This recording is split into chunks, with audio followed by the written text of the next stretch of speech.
Tonight, we are learning there was another fire at the Winters Hotel just days before Monday's fire that destroyed much of the historic building in Gastown. It will likely now have to be demolished, and nearly 150 people in 2 buildings are out of their homes.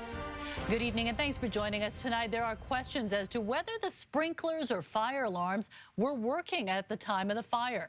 Some tenants telling CTV News they were not. CTV's Kevin Chirac is live at Abbott and Water with new details on Monday's devastating fire. Kevin. Yeah, Mijang, I got to say, I mean, Gastown has really turned into a ghost town. Even on rainy nights like tonight, you would normally see people shopping on the streets. It's a big tourist hub for downtown Vancouver.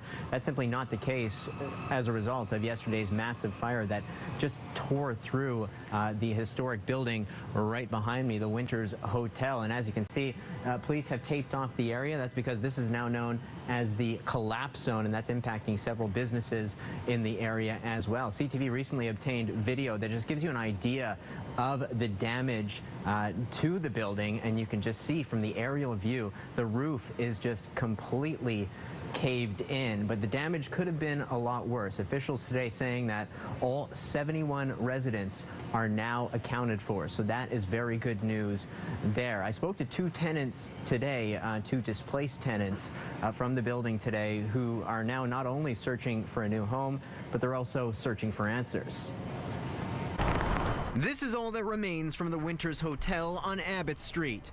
Kelsey Kachesik lived on the 2nd floor. She recalls the scream she heard to run for her life. You guys gotta get the f out, like, get out. Like, it was really scary. Chris Martin lived on the 3rd floor and says he's still in shock. We opened the door and it was all black, and I had to grab my animals, and we had to, and when I was trying to run through, I couldn't even see, like, I had my hand in front of me, like, it was bad. The low-income 4-story SRO building destroyed. Our chief building inspector will be issuing an immediate demolition order on this building. It took about 60 firefighters to battle the blaze. Most inside were able to escape on their own, but crews rescued 6 people. 1 occupant survived after jumping from the top floor. 2 people remain in hospital in stable condition. At this point in time, we're led to believe that all 71 residents are safe. It's unknown if any guests were in the building or if all pets made it out safely. Details of the investigation starting to come in. Preliminary fire investigations appear that it started on the 2nd residential floor. Both Martin and Kachesik say the building's fire safety measures didn't work. No, there was no fire alarm. No fire alarm in any of the rooms, in any of the hallways. Nothing. No smoke alarms, no sprinkler, no detector in my room went off. I do not have any confirmation on whether the smoke alarms or the fire alarms were working or not working. It's our expectations that that will come out in our investigation.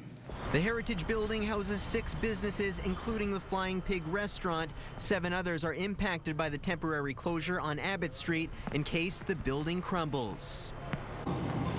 Chief Karen Fry says they're still in the very early stages of the investigation. It's also important to note that the building behind me, the Gastown Hotel, also an SRO, that building suffered significant smoke damage and is deemed unlivable. So that building housed 73 residents right now. So 144 residents are now in emergency shelters. Officials saying that it is a main priority to get those displaced tenants into permanent housing as soon as possible. They're hoping it's in a few days. Mijang?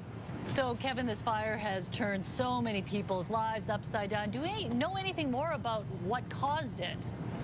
Well, some tenants and some eyewitness reports saying that there was a heated dispute that morning between either a tenant and perhaps a visitor. Police did confirm that they have heard those reports as well. They are not yet saying whether or not it's an arson, but they haven't ruled it out either. Mijang? Thank you, Kevin.